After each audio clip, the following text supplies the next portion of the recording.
Elliott, on the line, we've got a renowned writer on the phone, Jonathan Coleman, who just came out with a new book with Jerry West. It's called West by West, My Charmed, Tortured Life.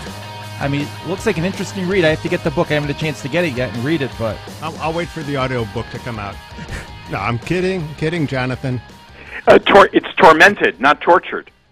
Oh, David's tormented and tortured, or he well, will be. Jerry would say tortured, is also appropriate too. So, your background is not as a sports writer or anything like this. How did you come to do this autobiography with Jerry West? Well, one of the reasons I came to do it is Jerry did not want to work with somebody, as much as he has had a very good and strong relationship over the years with members of the press, the media. He very much wanted to work with someone who did not make his or her living on a daily basis writing about basketball.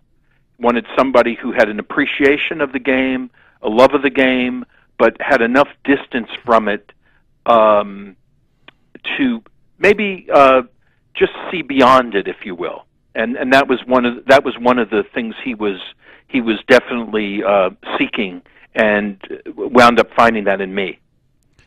Did you have to interview with him to get a chance to write the book, or did he just say, you know what, I want Jonathan? Well, the interesting thing was I was the only person suggested to him. This particular person thought I would be the right person given the kind of approach Jerry wanted to take, which was not write a conventional sports book at all. And by that I mean a book that generally is quickly forgotten and that mainly serves to glorify the athlete's past accomplishments. Jerry wanted to write a book about his life, to explain himself and be understood, and he was revealing a lot of things for the first time. He's always been very genial with the press, but has always been rather distant and aloof from the press. Here was a time he wanted to be reflective and tell his story. Now, how familiar were you with Jerry West, the basketball player, and Jerry West, the human being? Well, I was very familiar with Jerry West, the basketball player. I'm not that much younger than Jerry. I mean, 13 years younger, and I grew up rooting for the Celtics, which I told Jerry at the outset might be a problem. That wasn't a deal breaker? No, it's even more interesting than that. He immediately said, "Don't worry, you'll get over it." only for me to quickly find out that Jerry has never gotten over his 6 finals defeats to the Celtics in the 1960s. Jerry, you're on the line. Is that true? Yes, that's correct. But Jerry, your good friend is a former Celtic player, Bill Sharman. Well, he is, and Bill Russell, John Havlicek, a lot of the former players I have great relationships with because I had great respect for them. And I think at the end of the day, when you're playing, you don't like the other team, or at least I didn't. I particularly didn't like the Celtics, but I did like the players. I had great respect for them and what they accomplished, and more importantly, I really loved the way they handled themselves. They were very gracious always. Wasn't this glorification of their achievements. They were just good guys, almost every one of them that I knew and knew well. But you only enjoyed that relationship after your career? No, I didn't enjoy it at all for a while. But no, actually, I had great respect for them. And kiddingly, I was kidding Jonathan. I just heard him say that he'll get over it. Well, we do seem to glorify the people at the end of the day who are left standing, the champions, and I think there's a significant other story that people never talk about: the despair in another locker room, glorifying one team, and next year most people can't even tell you who was in the NBA Finals or who even was the opponent in the Super Bowl. It doesn't take long to erase that memory. How is this book different than other books that have been written about you in the past? I know you wrote a book a couple of years ago about your career. Is this more about your personal life or your career? Well, it's certainly more about my life. I wouldn't say personal life, but my life. The other books were really for a different audience and something that somebody just talked me into, because at that point in time, I think a lot of kids have an interest in what inside of an athlete, and it was really about the play. This is, in many ways, I don't even find this a book about sports at all. I find it about life and the challenges that are ahead of all of us, and particularly mine. And Jonathan was able to get a lot of this stuff out of me that certainly I've been reluctant to talk about in the past. And at the end of the day, I think most things in life are about trust, and my trust in Jonathan to do this book, and the incredible job he did, because I've had so many people say, this sounds exactly like you. And Jonathan and I are two completely different people, but I think we're both driven for things that are on a different level than the average person. Now, what prompted you to want to write this book in the first place, and then to get with Jonathan to collaborate on it? Well, I just saw a story that probably needed to be told, to be honest with you. Players get glorified so much, and I don't think people realize that a lot of struggles that athletes go through, just as everyday people from walk of life. We have a different forum to talk about things, and most of it is about glorifying your individual accomplishments, and that's not something I ever did in my life, nor would even want to at this day. I just did something I love to do, to be around the people that brought me joy with my teammates. It was a significant moment in my life to share those moments, but some of the dark things in my life have haunted me, and even to this day still haunt me, and I thought it was important to talk about. Jonathan, how difficult was it for you to extract some of these things that haunt Jerry? Well, to go back to the thing earlier, the joking thing about Jerry saying to me I would get over my, love of the Celtics to work with him. The more interesting thing was when I discovered that Jerry hadn't reconciled the Lakers' 6 defeats to the Celtics all those years later. That interested me tremendously. I wanted to try to get some understanding of why this haunted him, and that was certainly one of the many ways in to Jerry's psyche and getting to know him. Jerry said we're completely different. In some ways we are, but in other ways we're similar in terms of sort of an intense passion for things, curiosity, a desire to understand how something works. I became obsessed, actually, with trying, as I felt I needed to be, with trying to understand how Jerry looked at things. I wanted to be very sensitive to the things he had gone through in his formative years, and just trying to, figure out the puzzle of Jerry, just as Jerry for so many years has approached his life and his work as a jigsaw puzzle, trying to put it all together. I was trying to do that in working with him. And in the end, I wanted to feel that I had served him well with what was the most honest statement of his life. And in a way, I like to think that the book, on some level, is Jerry's legacy, beyond his playing career, which he doesn't look at as a legacy at all, because he was doing something he enjoyed and was almost addicted to doing. Jerry, how did your relationship with your father shape your life and your career? Well, I think that anything that you see as a child, depending upon, everyone's wired differently. We're all, when we're young, I think those are the really formative years, but if you look at families from the same DNA, they're completely different. And to some respects, I was completely different than everyone in my family. And to the extent I was painfully shy, any acknowledgement of me was embarrassing, even through my high school career and well into my college career. I carried that same kind of profile. It was not something I felt comfortable with, because I think what you see at home pretty soon is going to be part of your life and your path to whatever success or failures you might have in your life. And it's always difficult to grow up where you don't have any self-esteem. I think you're trying to do things to impress your parents, and maybe particularly your father. But at the end of the day, for me, it was something that wasn't going to work for me, because my father had a different opinion about who I was. And it greatly affected me. But I can tell you that when my brother was killed in Korea, there was enormous change in everything in our family. The dynamics completely changed. he was kind of the beacon of our family, and some of the things that I think fueled my anger, I didn't see as much, and I think I frankly lived my athletic career through anger. But yet I was able to manage it, to make it a workable situation, to be on teams that had success, to whatever coach asked me to do. I don't care who he was. I may not have believed in it. I did it because I was disciplined enough. And I think one thing about our family was about hard work and being the best person you could be.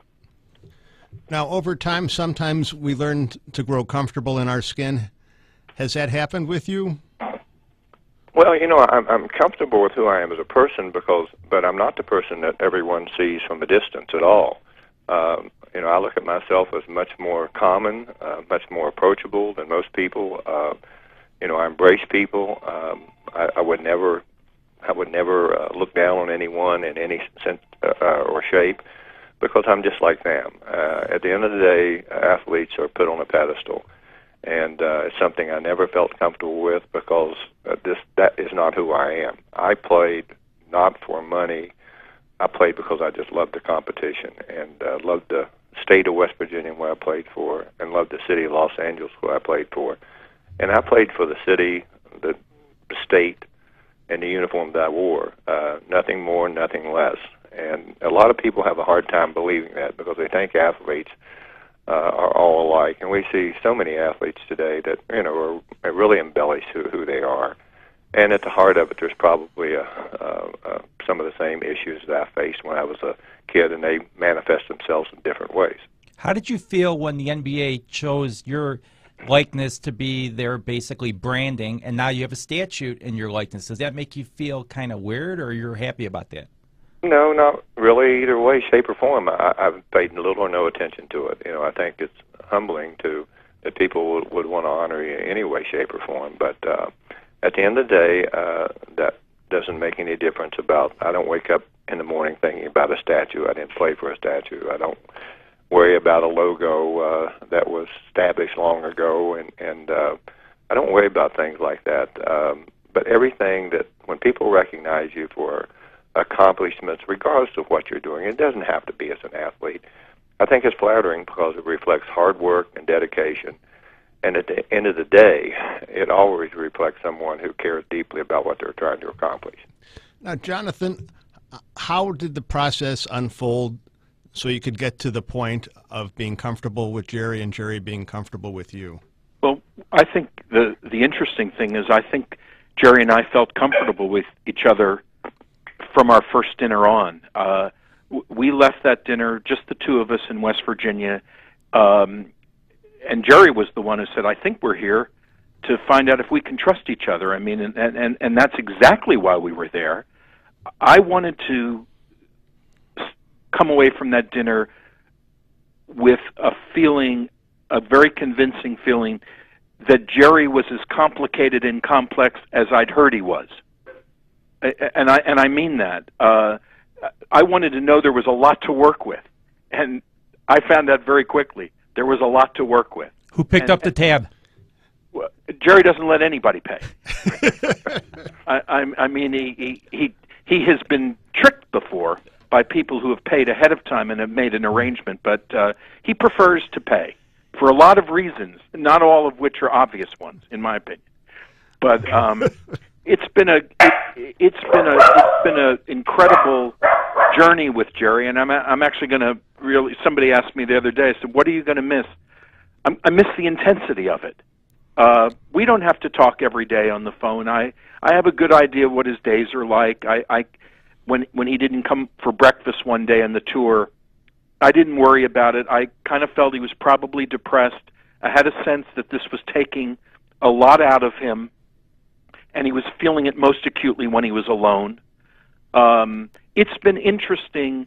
I feel like I've learned a lot about America in their reaction to the book, and positively for the most part, that people admire Jerry for doing something that he did not need to do for money or for any other reason, except he needed to do it. In a larger sense, he needed to tell this story. He wanted people to understand. And there have also been other people, and this is really been upsetting to me, but it's also reality check, that look at Jerry's life and basically say, hey, he has been an unqualified success, and I don't know, I don't want to know about these negative things. The basic message being, if you've been that successful, you don't have a valid right to complain about things. And that has probably irked and upset me more than anything else about the reaction to the book. I think it's been in the minority, but it has still been there. And, it tells you more about the people who are responding to that than what's in the book or the story that's being told. Jonathan, did you feel at times you were almost Jerry's therapist?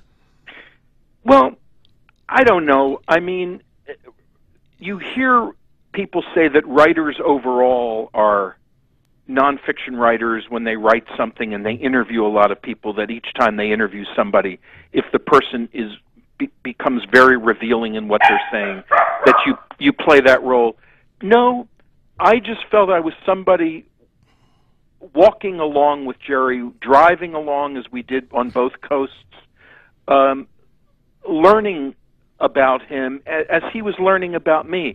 I think he saw that in me that I was somebody, and he was right, very prone to blue moods, my own depression. I think that actually helped make him feel more comfortable with me. I think he said, I mean, just speaking for myself, I think Jerry sensed that I got it. It's a very real book. And that's what I do think sets it apart from most sports fare you read. And there's a lot of basketball in it, but this is a book about a man's life who's had a very complicated life and has made a very improbable journey. It was a roller coaster working with Jerry. It was an amazingly complex ride. But, I would do it again with somebody like him. I would never want to work with somebody, and I'd never collaborated before, that I thought there wasn't, in the end, much to the story. We're all interesting, but some people are more interesting than others. Jerry, I saw you at the NBA All-Star Week, and I don't know if it was last year or before, giving an award to Bill Sharman, and you mentioned basically his role in your life. Was he kind of like a father figure to you? Well, not really, because we were competitors. I played for, I guess, 4 different coaches in my career in the NBA, and frankly, I would probably have been someone that anyone would like to coach, because I really didn't bitch and complain. Playing was the ultimate goal. Whatever coach asked to do, I did it. And you don't always agree, but I did it, because I think ultimately, at the end of the day, the players are, they're almost like racehorses, to be honest with you. They're trained to be temperamental in the sense that they're high-strung. There's a lot of emotion going through your body every day. And when you have that, there's no question that you are different. And you realize it when you start to play the game maybe at a different level than others. But, going back to something Jonathan said a little bit earlier, the different reactions I've gotten from people, most of mine have been unbelievably complimentary, okay? Talking about the same problems they share to people. And the other ones, say very much, how could you write a book like this? They don't understand depression, okay? No one does unless you have it. And these are issues that have caused me a lot of pain. And when I say pain, I'm not talking about physical pain, but the last thing that you do when you go to bed at night, you have these thoughts. And why don't I feel good? And you struggle with it, because I have every reason to feel good. But as I say, it is a curse, and I wouldn't wish it on my worst enemy. And I'm sure we have many out there that you don't know about. But at the end of the day, as I say, the letters I have gotten have been so gratifying. I can't even tell you, even the negative ones, because to me it's like the press. They keep you balanced. I don't want to be put on a pedestal, because I shouldn't be put on a pedestal. And the balance in your life is what's most important. But ultimately, every day when you get up and you feel great about yourself, oh my gosh, this is like the sun is out. And some days you wake up and it's dark and it's rainy. And those are the days that are struggles for everyone, I think, particularly me. Now, Jerry, I come from a family with a rich history of depression. Are you concerned about how that gets passed on to the next generation, and are you more cognizant of that among your children? Well, yes. My kids, my kids, in my own way, I have a great love for my kids. You know, sometimes I'm not demonstrative in expressing it, but you're just hopeful that, and it runs in families. You're hopeful it doesn't run in your families, but as I say, my kids I'm very proud of what they've been able to do on their own. They're all good boys, and I think for some of them to read it, they might look at it a little bit different way than I do, but I think at the end of the day, when I've talked to them about it, they've been very pleased I wrote the book. I want to go to your playing career. When you guys set the record for most consecutive wins, you won 3 times back-to-back-to-back games, and there's a lot of talk this year and this year's NBA season that it's not fair to the players to play 3 games in a row. How do you feel about that? Well, I think it's almost laughable because it shows you how easy players have had it. And the travel, I mean, my gosh, I can't even imagine them trying to play a schedule like this. If they had to travel the way we travel, then there would be reasons to complain. I think the teams that have been around together longer will have an easier route of this. But frankly, I would have rather practiced after you got in shape and did all the things you do in training camp. I would have much rather practiced. I mean, much rather played and practiced. Games were really special for me. Practice was just to kind of hone your skills and be sharp. But the games were the significant thing because that ultimately is going to decide what kind of season you had or didn't have. Now, Jonathan, you talked of peeling back the layers of the onion.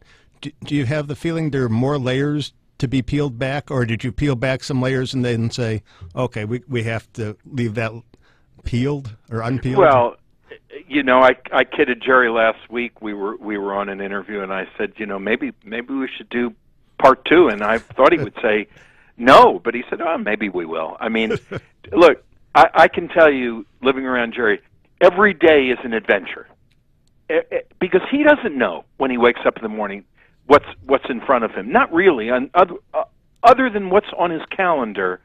But the nice thing is he's eager for the surprise of it all.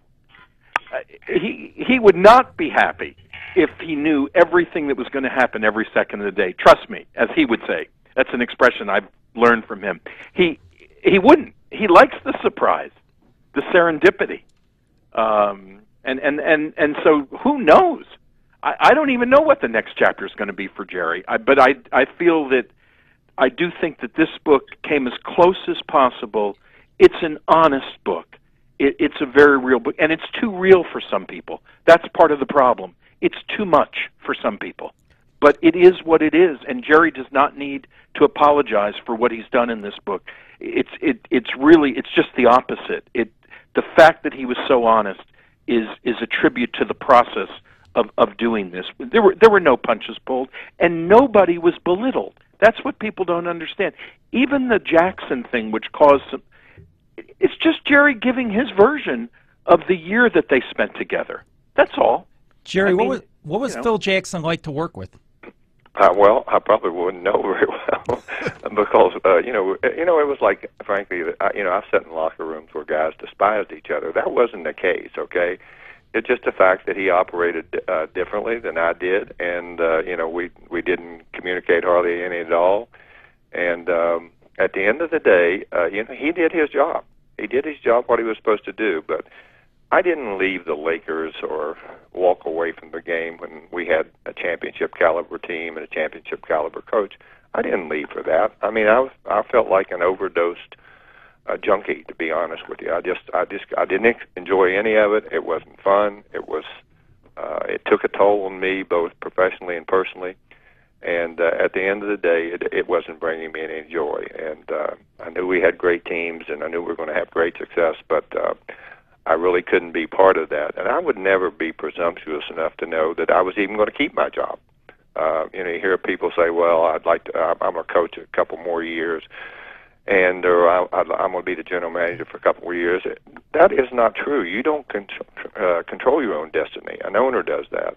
And I'm just thankful that I was able to be involved with the same franchise that I had played with for so many years. But frankly, there was another life for me because the love of my life was basketball, and I wanted to continue, and I had a chance to work for another great owner, in Mike Heisley. And now I'm involved with the Warriors, which that the people are very much the kind of people I like, people who are not energy drainers, people who you feel empowered and encouraged around. And my role's not the same. Hopefully, it won't get me back into the same things that kind of drove me away from it. The just obsession with winning and the pressure that you put on yourself. I really wouldn't want to relive that. What is it that organizations want from you? Well, you never know. I think people, they always talk about basketball experts. There are no basketball experts. There are none. Some people have a better educated guess. Some people have success, and many times it's the people that you work with that contribute to that. But we had a lot of success here in Los Angeles. I think I'm aware of what it takes to make a successful team, a successful organization. But as I say, I'm going to be an advisor, and strictly advisor. They'll get my opinion. I'm not going to make those decisions.